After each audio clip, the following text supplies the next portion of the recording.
Dito tayo ngayon sa Viltec, Santa Cruz, Lubao, Pampanga para dito sa bagong version na naman ng Honda Click 125. Ito yung version 4.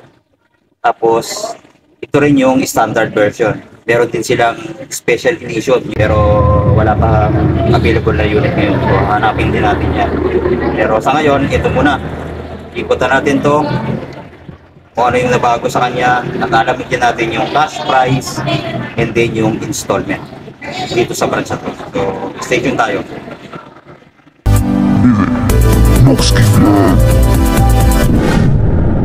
Shoutout nga pala kay Lovely Kite. Yan, maraming salamat sa inyong suporta. God bless.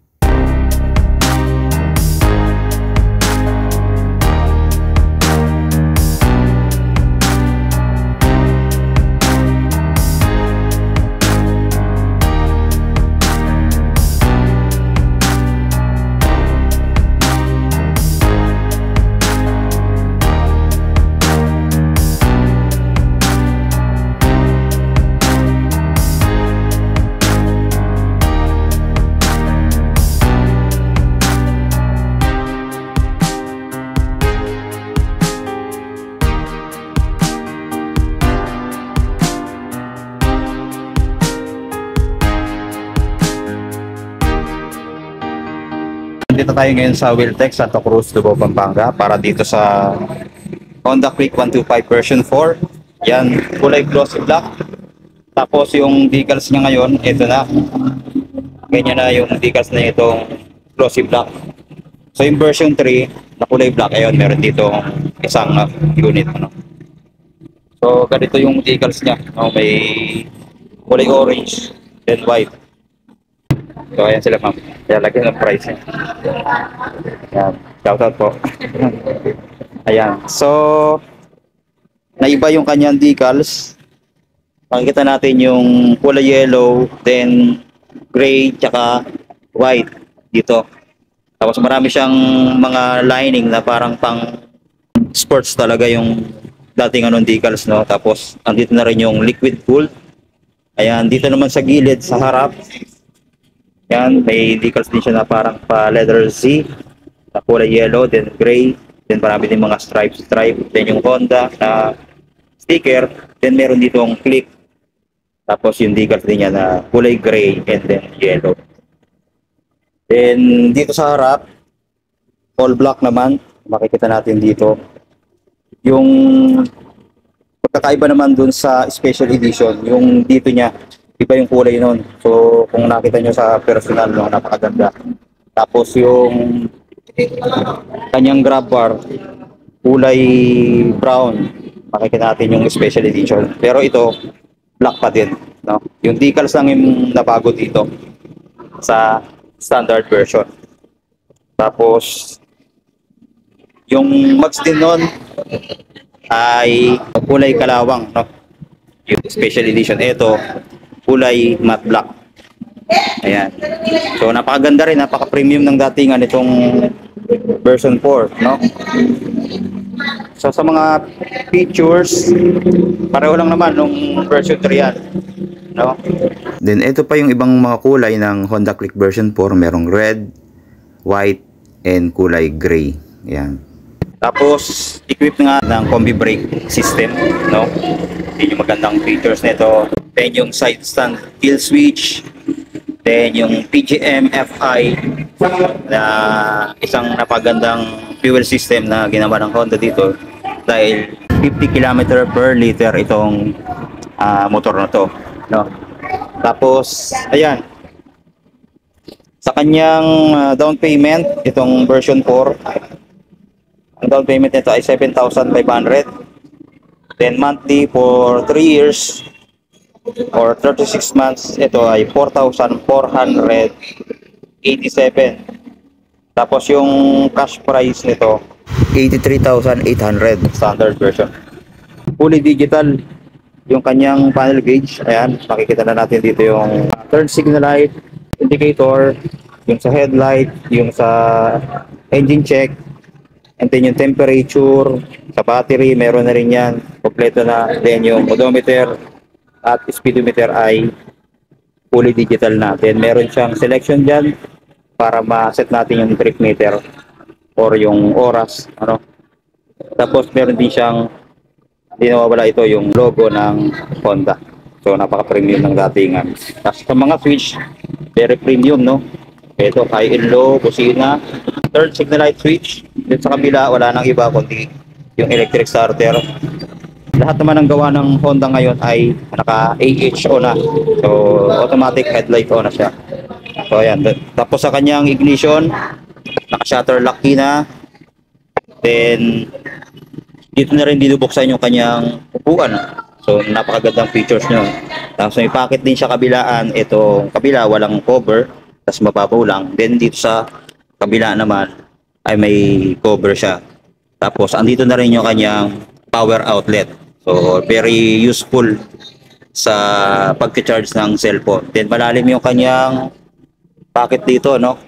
So kasya din yung isang cellphone sa loob habang pag-charge siya. Goods na goods. So safety siya. Then meron din siyang utility hook. So same naman dun sa version 3. Then diyan pa rin yung kanyang battery sa kanyang gulay board, no? Tapos sa kanyang cooling system, itong ang Honda Click ang pinaka magandang cooling system sa 125cc. Naka liquid cooled na. Tapos kanyang muffler, napaka-sporty ng dating. Ayan, oh. Ganda. Kulay glossy gray yung dulo. May supported swing arm siya dito. So hindi pipilipit yung gulong natin sa likod. So goods na goods yun. Sa kanya fender sa likod ay napaka-sporty. Makikita naman natin, oh, napakaganda. Parang pang big bike yung likod. Tapos fully LED na yan, yung signal light, pati yung taillight nito. Ayan yung napakagandang taillight ng Honda Click 125. Then naka single shock, then naka ESP enhanced smart power. Wala na rin siyang kickstarter. Then sa gulong, ito, ang tatak ng gulong ay federal. Then ang size ng gulong dito sa likod ay 100 by 80 by 14. Tubeless na. Tapos naka drum brake yung preno sa likod. Then sa harap, ang gulong naman ay ito 90 by 80 by 40 naman. Tubeless din. No, tapos disc brake yung preno sa harap. Then naka single pot caliper na Tokiko ang tatak. Then ayan yung telescopic fork naman niya ay kulay matte black finish. So ayan, Honda Click version 4, no? So sa susunod hanapin natin yung special edition nito, no? So ayan po, available yan dito sa Wiltec Santa Cruz, Cubao, Pampanga. Then sa mga ibang mga unit, meron din sila dito itong Honda ADB 160 na kulay matte white. Ayan, ito yung kanyang presyo, 18,500 down payment and 8,351 ang monthly for 3 years. Tapos ayan, meron din sila PCX, Honda Click 160, Honda Airblade. Sa kabila meron mga Suzuki Bergman Street 125. Then dito yung Suzuki Raider, yung latest color, ayun, meron din sila. Tapos yung version 3 meron pa rin, ano, ay available pa rin sila dito. Saka yung Suzuki Smash na carburetor, then TMX 125. Ayan naman yung sa ano, Suzuki Smash. Ayan, 2.9 down payment, 3,296. May rebate pa yan, 500 sa unang taon. Tapos sa TMX, eto, pareho lang, oh, 2.9 down payment, then 3,099 ang monthly. May rebate pa yan na 500, kaya mas mababa na, magiging 2.5 na lang monthly nito, no? Ayan, tapos Mio meron din. Ayan, ito Mio i125S kulay matte blue, meron din sa dito. Yan, 7.5 down payment, 4,438 monthly. May rebate pang 500 yan dito sa Wiltec. Basta Wiltec may rebate na 500. Ito naman Mio Sporty, 6.5 down payment, 4,049 ang monthly for 36 months. rebate din ng 500 yan. Ito naman Mio Gear S, 6,900 down payment, 4,297 ang monthly for 3 years. Brand new po to, no? Tapos meron din sila mga second hand. Ito yung TMX 125. Tapos may Raider din doon. Tapos ito yung Honda Click version 3, puro ano na to, second hand na siya, mga sariwa pa, ayan, 1.5 na lang yung down payment. Ayan, 1.5.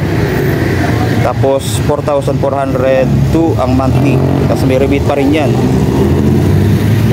Ganun din to, kulay red, ayan, 4.3 monthly.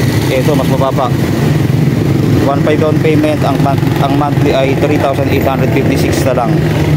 May rebate pa yan. Tapos Honda Click 160 na kulay matte red, 5,000 down payment, 6,382 ang monthly. Yan, fresh pa, Hindi lang natin makita yung mga odometer kasi fully digital yan eh. Ito MIUI 125, kulay orange, bago din to, 1.5 down payment, monthly nya 4,264. May rebate pa yan na 500 din. Ayun, fresh na fresh to, second hand na. Ayun, odometer nya 657 lang, parang nirentahan lang to. So ayan, ito naman yung Raider 150 Fi na second hand, 5,000 down payment, 6,290 ang monthly for 36 months. Ayan, may rebate pa rin yan, fresh pa. Ayun, nagka-buffet. Sariwa pa, ito mga smash, sariwa pa, wala lang presyo, tanong nyo na lang dito. Ito naman second hand na TMX 1.5 din yung down payment, 2,640 ang monthly for 3 years. Then may rebate pa yan, bababa pa to, mga na lang to, 2,1 kung rebate siya ng 500, So tanong nyo na lang dito para mas kayo, karoon kayo ng information, So ayan, punta na kayo dito sa Wheeltech Santa Cruz, Lubao, Pampanga, Ano lang to, along the highway lang din, halos katapatan lang din ng Skygo. So ayan po, maraming salamat sa panonood. Then God bless po sa ating lahat.